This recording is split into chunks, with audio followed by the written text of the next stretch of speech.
Bonjour. Aujourd'hui, notre culte de dimanche, le 26 avril, est fait via YouTube. Mais dans 7 jours, à la prochaine dimanche le 3 mai, nous allons faire notre réunion en direct, commencer à 10h30. Oui, en direct via Zoom. Le lien pour la réunion sera envoyé pendant cette semaine à venir. Veuillez noter la date et l'heure dans vos calendriers. 3 mai, 10h30, en direct.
Dieu, tu es fort et puissant.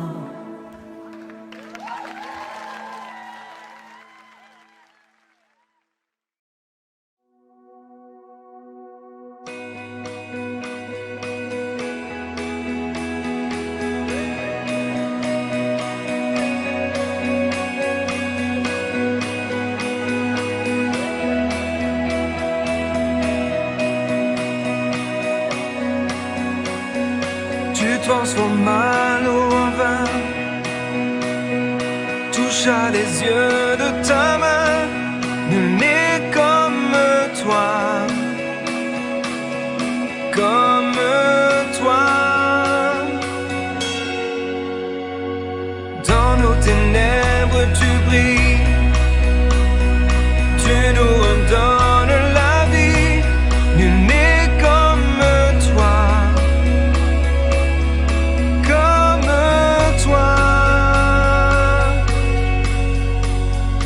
Dieu admirable, inébranlable, ton nom surpasse toute puissance. Dieu de miracles, incomparable, oh Dieu.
je viens, Jésus, devant toi,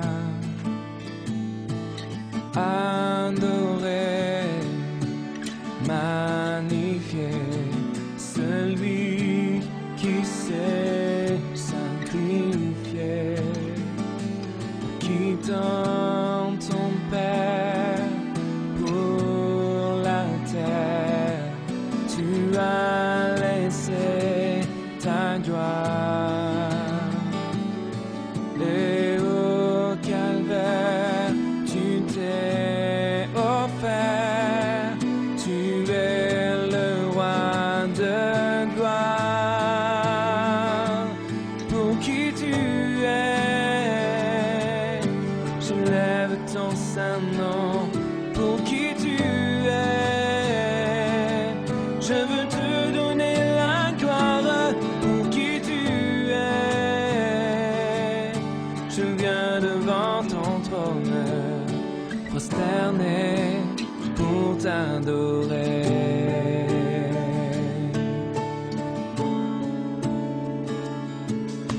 Enseigne-moi à te louer, non pas pour ce que tu fais.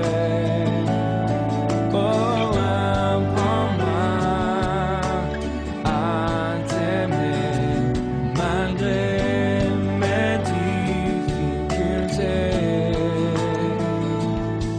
Et même si je ne vois pas ta main posée sur moi, tu as promis qu'à chaque pas, tu serais près de moi. Pour qui tu es, je lève ton saint nom. Pour qui tu es, je veux te donner la gloire. Pour qui tu es, je viens devant ton trône, prosterné pour t'adorer.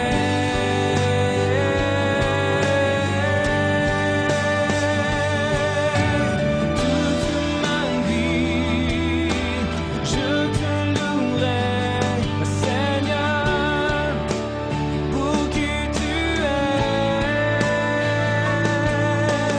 Toute ma vie, je te louerai, Seigneur, pour qui tu es. Toute ma vie, je te louerai, Seigneur, pour qui tu es.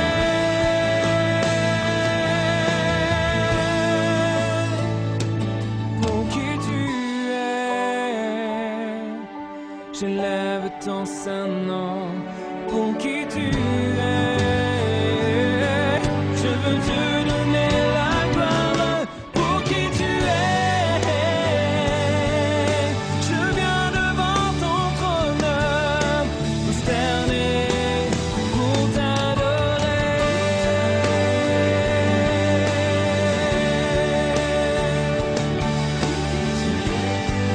Oh, je veux te donner la gloire. Pour qui tu es, je viens devant ton trône, prosterné pour t'adorer. Oh, oh, oh, oh.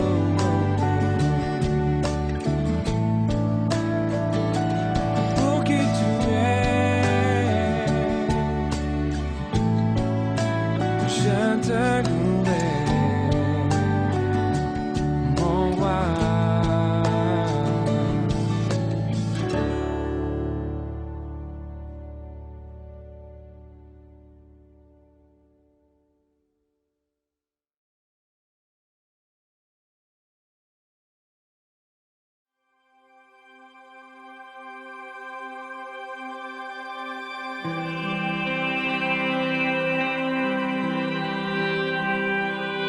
Quand je sonde l'univers,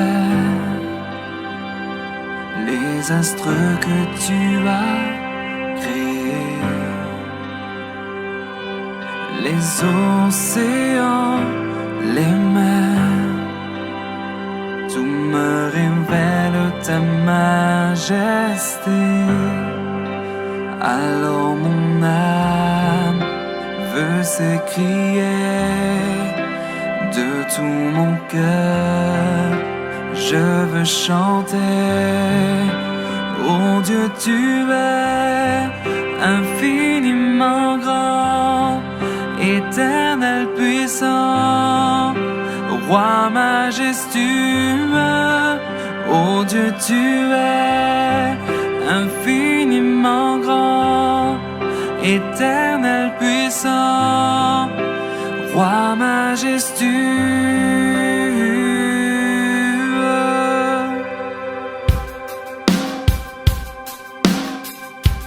Quand je songe que tu m'as fait, que tu t'es révélé à moi, que pour moi tu as tout créé, tout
Aujourd'hui, notre culte de dimanche est fait via YouTube. Mais dans 7 jours, à la prochaine dimanche le 3 mai, nous allons faire notre réunion en direct. Commencer à 10h30. Oui, en direct, via Zoom. Vous veuillez noter la date et l'heure dans vos calendriers. 3 mai, 10h30 en direct.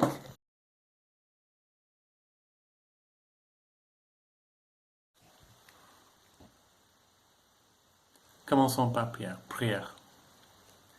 Merci Seigneur, car tu as nous donné la Bible, tes mots pour nous guider. Ouvrez nos oreilles et nos yeux à ce que tu veux dire et expliquer aujourd'hui. Amen. Bonjour. Aujourd'hui, le titre de cette prédication est parfaitement uni. Et c'est un regard sur Actes chapitre 4, verset 32 jusqu'à chapitre 5, verset 16. Le titre de ce message est peut-être un peu fade ou terne, parfaitement uni. Où est le drame, l'excitation, les grandes œuvres de Dieu? Quand j'ai lu ce titre, j'ai immédiatement eu une image un peu comme celui-ci. Je ne sais pas si en France, on chante la chanson Kumbaya autour d'un feu de camp. C'est associé avec les dits de calme et paix dans la communauté. Mais très ennuyeux, sans intérêt et sans les vraies passions de vie. Mais le désir de Dieu pour nous n'est pas que nous soyons ennuyés et sans vie, mais plein d'énergie de vie. Plein d'énergie, plein de vie, et la vie dans toute sa plénitude et sa bonté. Peut-être c'est une bonne idée à lire le passage dans l'Acte, avant qu'on continue. Alors, donc, Actes, chapitre 4, verset 32 jusqu'à chapitre 5, verset 16. La foule de ceux qui avaient cru n'était qu'un cœur et qu'une âme. Personne ne disait que les biens lui appartenaient en propre, mais il mettait tout en commun. Avec beaucoup de puissance, les apôtres rendaient témoignage de la résurrection du Seigneur Jésus, et une grande grâce reposait sur eux tous. Il n'y avait aucune nécessité parmi eux. Tous ceux qui possédaient des champs ou des maisons les vendaient, apportaient les prix de ce qu'ils avaient vendu et les déposaient aux pieds des apôtres. Et on leur faisait des distributions à chacun en fonction de ses besoins. Joseph, celui qui les apôtres surnommaient Barnabas, ce que signifie fils d'encouragement, un Lévite originaire de Chypre, vendit une chambre qu'il possédait, apporta l'argent et le déposa aux pieds des apôtres. Cependant, un homme appelé Ananias, avec Saphira, sa femme, vendit une propriété et garda une partie du prix, en accord avec sa femme. Il apporta le reste et le déposa aux pieds des apôtres. Pierre lui dit, « Ananias, pourquoi Satan a-t-il rempli ton cœur au point que tu aies menti au Saint-Esprit et gardé une partie du prix du champ? S'il n'avait pas été vendu, ne te restait-il pas? Et après l'avoir vendu, n'avais-tu pas le droit de déposer du prix? Comment as-tu pu former dans ton cœur un projet pareil? Ce n'est pas à des hommes que tu as menti, mais à Dieu. » Quand Ananias entendit ces paroles, il tomba et expira.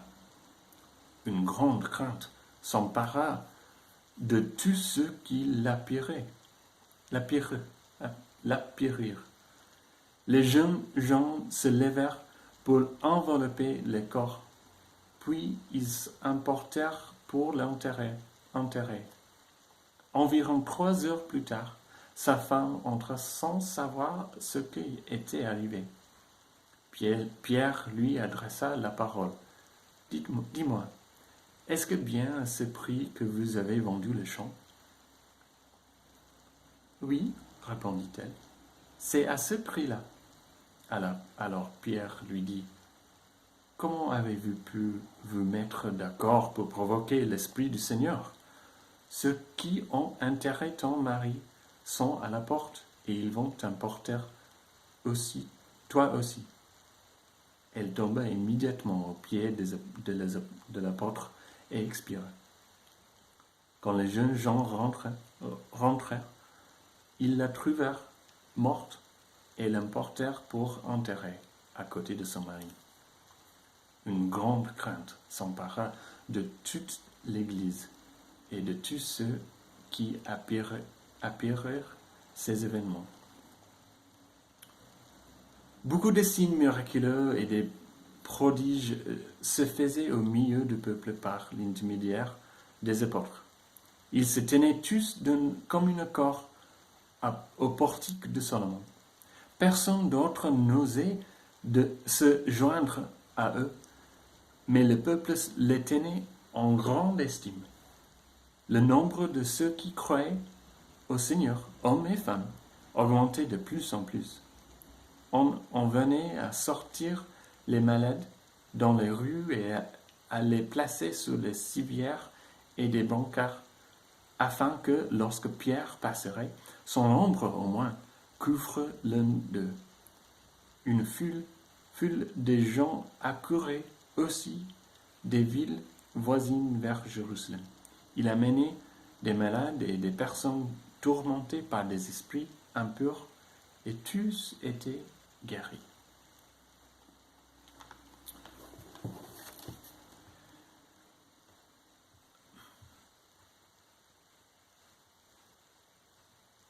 Je voudrais aujourd'hui expliquer 3 points clés, parler sur 3 points clés.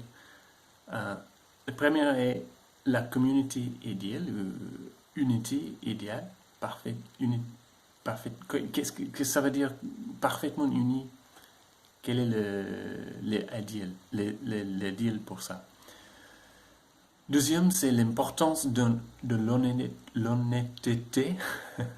C'est difficile à prononcer. Et le troisième, la réalité dans nos communautés. Et bien sûr, j'aimerais de nous réfléchissons à la manière dont nous devons répondre à ces 3 points. Ok. En Genèse chapitre 2, nous pouvons voir comment Dieu a créé la communauté. Le jardin d'Éden était créé par Dieu pour tous les besoins d'Adam et Ève. Il y avait des arbres de toutes sortes, agréables à voir et porteurs de fruits bons à manger. Ils étaient ensemble et Dieu a fait des parcours avec lui les soirs dans le jardin. Et aussi, il y avait un travail agréable pour Adam et Ève à faire. Prendre soin du jardin, nommer les créatures, effectivement faire exploration et découverte, les sciences, l'art du jardinage, dans un environnement très agréable. Le travail a eu un effet positif sur le monde qui les entourait. Et on peut voir les mêmes édits dans Apocalypse 21 et 22, quand Dieu va faire toutes choses nouvelles. Il n'y a aucune nécessité, tous les besoins sont satisfaits, et ils sont ensemble avec Dieu. Si nous tournons vers Actes, on peut voir les mêmes thèmes. Tout le monde était ensemble. Il n'était qu'un cœur et qu'une âme. Chapitre 4, verset 32. Il n'y avait aucune nécessité parmi eux. Chapitre 4, verset 33 et 34. Et ici, c'est par partager tous en commun et par les données sacrificielles, données quand il y avait des besoins importants. Et ils ont, eux, un effet de croissance et de bénéfice pour le monde qui les entoure. Ça, c'est en chapitre 4, versets 14 à 16. Beaucoup de malades sont guéris, effectivement. Au milieu de toute cette vision, l'idéal, le centre de ce passage, est cette histoire horrible et peut-être étonnante d'Ananias et Saphira. Effectivement, ce couple a vendu une maison ou une chambre, peut-être c'est dire une chambre plus tard. Et ils ont décidé de donner une grande quantité d'argent pour bénir ceux qui en ont besoin. Quelle générosité, non? Ce n'est sûrement pas une mauvaise chose, même si ce n'était pas la valeur totale de l'argent qu'il donnait. C'est une bonne chose qu'Ananias et Saphira a fait. Mais en fait, Ananias et Saphira ont cherché les éloges et la réputation, similaires à la haute estime que les gens tenaient pour Barnabas. Ils ont décidé d'exagérer leur générosité. Bon, mais alors, ce n'est pas très grave, non? Une petite exagération.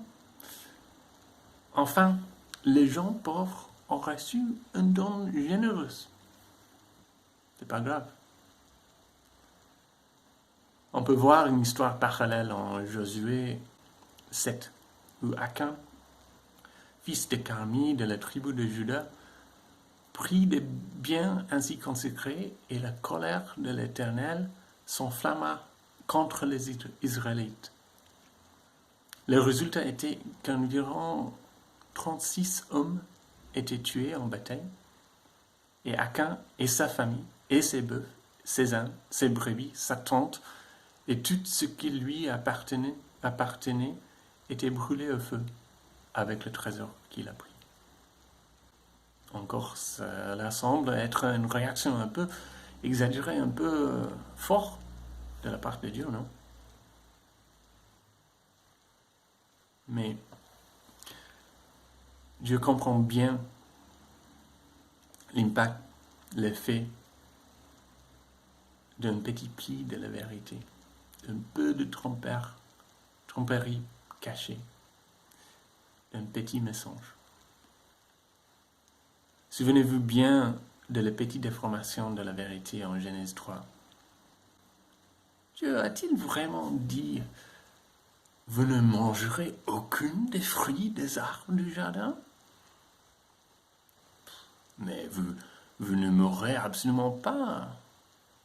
Mais Dieu sait que le jour où vous en mangerez, vos yeux s'ouvriront et vous serez comme Dieu. Vous connaîtrez le bien et le mal. Mensonge, exagération, petite flexion de la vérité pour un peu de gloire ou d'avantages personnels, c'est là que le désastre commence. C'est ainsi que la communauté et l'unité sont détruits. En Apocalypse 21, 6 à 8, nous avons les mots. Puis il me dit, je suis l'alpha et l'oméga, le commencement et la fin. À celui qui a soif, je donnerai à boire gratuitement de la source de l'eau de la vie. Le vainqueur recevra cet héritage. Je serai son Dieu et il sera mon fils.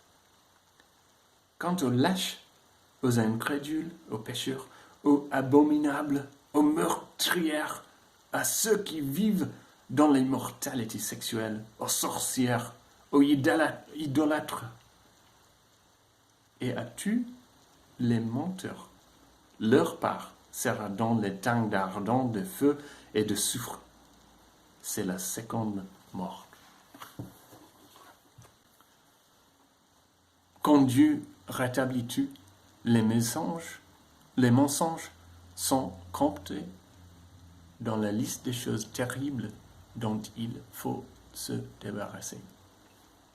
En fait, ce n'est pas très étonnant qu'il y avait une réaction assez forte dans cette histoire d'Ananias et Saphira. L'Église est trop précieuse pour tolérer la malhonnêteté. En ce passage en Actes, chapitre 5, versets 13 et 14, on peut voir cette communauté honnête.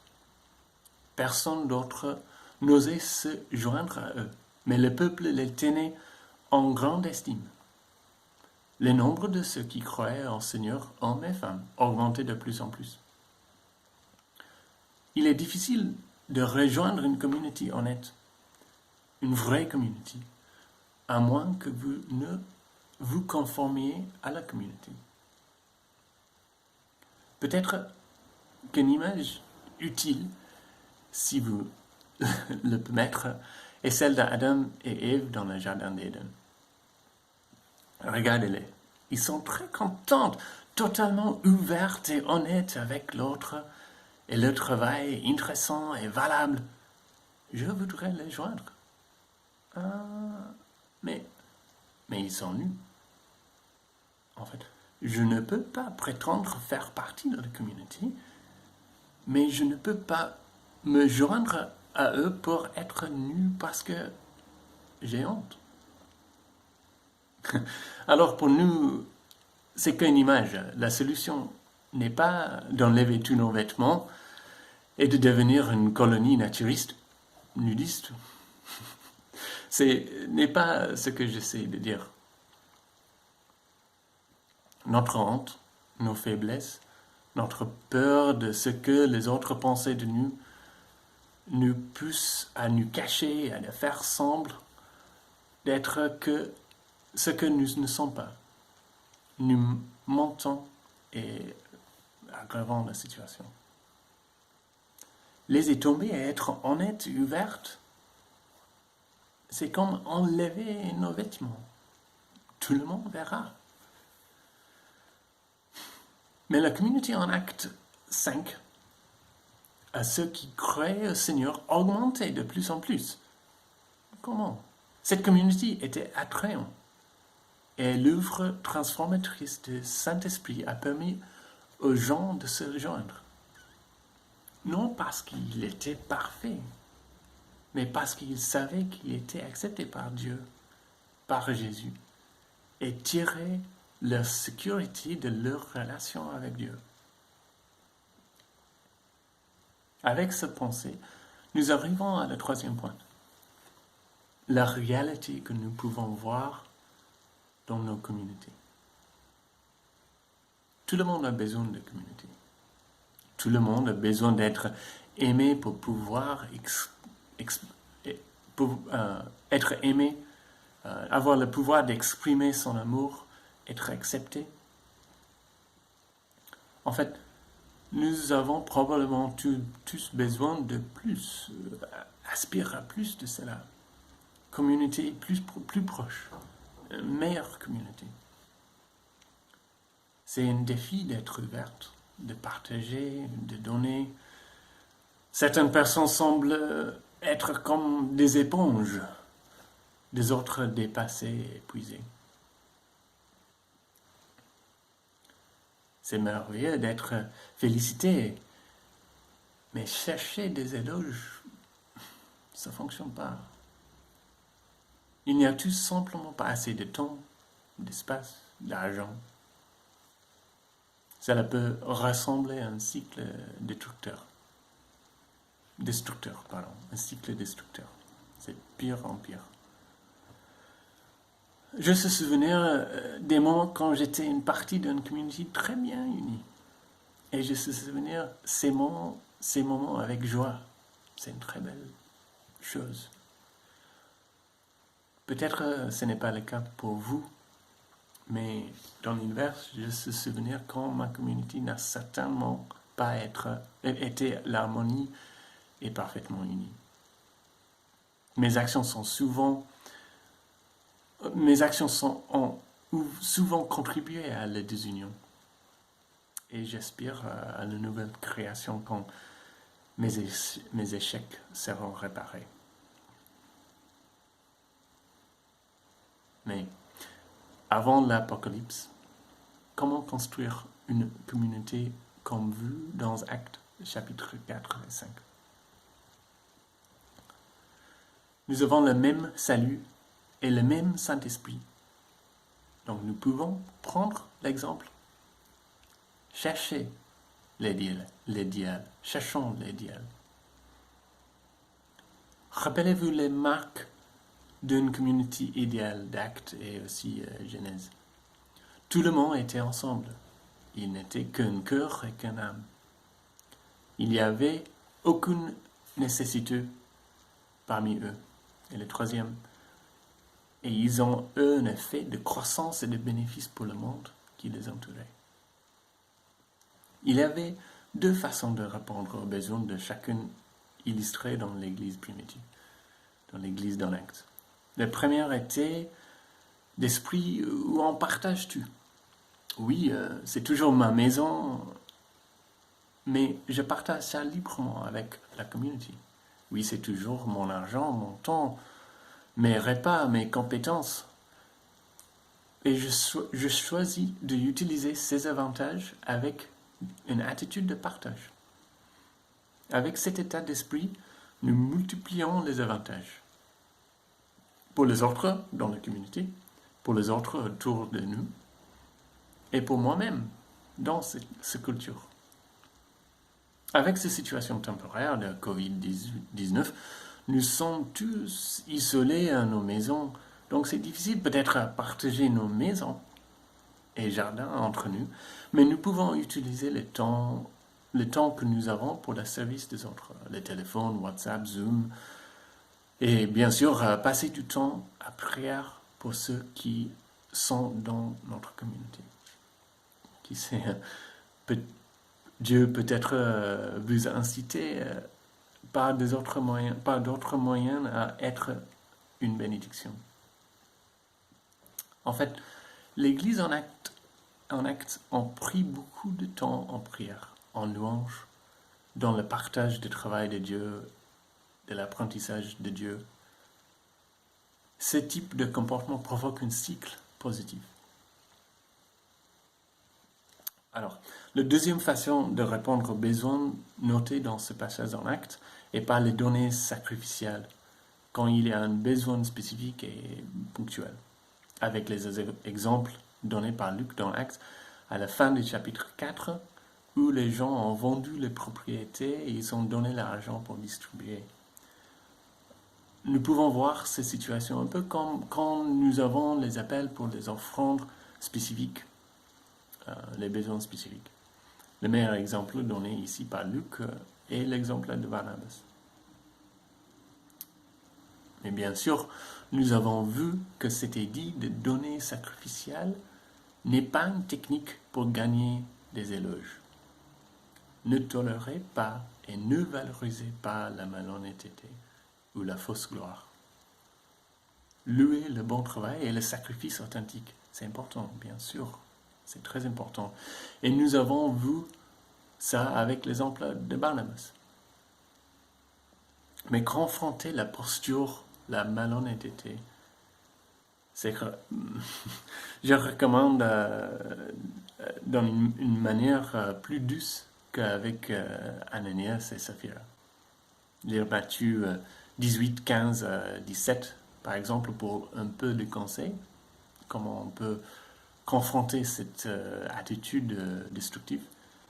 Ou en Galates 6, verset 1, c'est écrit « Si un homme vient à être surpris en faute, si un homme vient à être surpris en faute, je vais lire ça dans la Bible, excusez-moi. Galates 6, 1.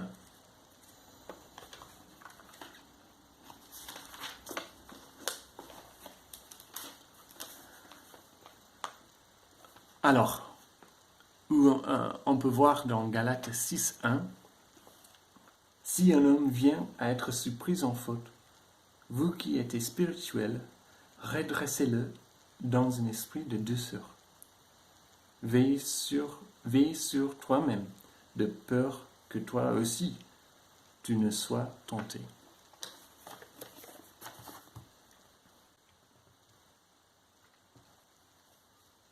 Et toujours, ne cherche pas les éloges des hommes, mais cherchez l'amitié et la proximité avec Dieu. C'est la conclusion de Salomon en Ecclésiaste. Nous voyons une communauté parfaite et parfaitement unie dans la Genèse, avant la chute, quand tout était parfait. Dans l'Apocalypse, une fois que Dieu a restauré sa création. Et juste après que Jésus, qui est Dieu, a marché avec ses amis sur la planète et nous avons été introduits à la présence proche de la Saint-Esprit. Il s'agit d'être proche de Dieu. En fait, ce n'est pas nouveau à dire, mais tout se résume à cela. Chercher l'amitié et la proximité avec Dieu. Matthieu 6, 33.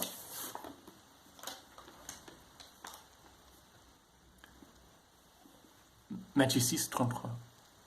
Recherchez d'abord le royaume et la justice de Dieu, et tout cela vous sera donné en plus. Prions. Notre Père, comme Jésus a pris dans Jean chapitre 17, nous voulons être parfaitement unis avec toi, Père.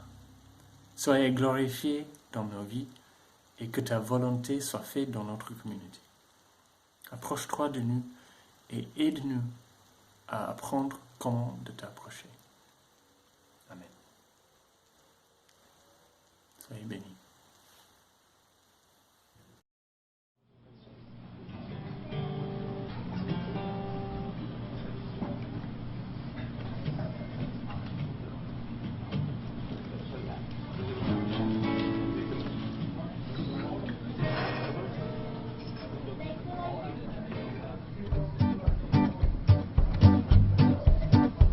Auquel ami fidèle et tendre nous avons en Jésus-Christ, toujours prêt à nous entendre, à répondre à notre cri. Il connaît nos défaillances, nos chutes de chaque jour, sévère en ses exigences. Il est riche en son amour. Wow, oh, oh, wow, oh, oh, wow, wow, oh, wow, oh, oh, oh, oh, wow, oh, oh, wow, wow. Auquel ami fidèle et tendre nous avons en Jésus-Christ, toujours prêt à nous apprendre à vaincre en comptant sur lui. S'il nous voit vrais et sincères à chercher la sainteté, il écoute nos prières et nous met en liberté. Oh, oh, oh, oh, oh, oh, oh, wow, wow, oh, wow, oh, oh, oh, oh, wow, oh, oh, wow, wow. Go, Jimmy.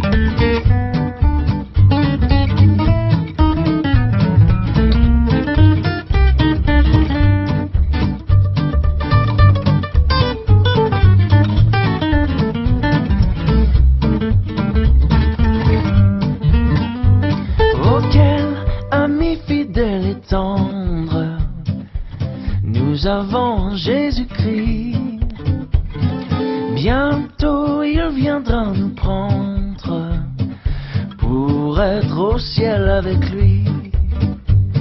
Suivons donc l'étroite voie en comptant sur son secours, car bientôt nous aurons la joie, yeah, de vivre avec lui toujours. Oh, oh, oh, oh, oh, oh, oh, oh, oh, oh, oh, oh, oh.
N'oubliez pas, le 3 mai, 10h30, en direct.